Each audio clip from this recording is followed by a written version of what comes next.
Zbrali smo se tukaj na dogodku skupaj za multiplo sklerozo v Univerzitetnem kliničnem centru Maribor. Sodelujemo kot študenti študijske smeri fizioterapija Alma Mater Europeja, Evropski center Maribor. In sicer je naša udeležba aktivna.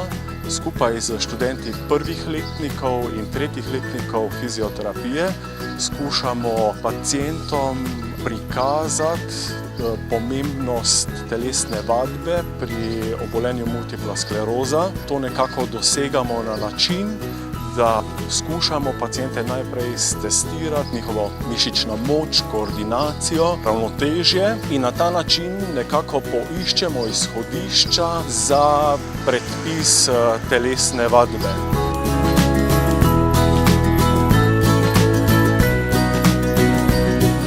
Dogodek je pomemben zaradi tega, ker nekako približuje samo bolezen, na ta način v bistvu osvešča in preprečuje neke napačne predstave.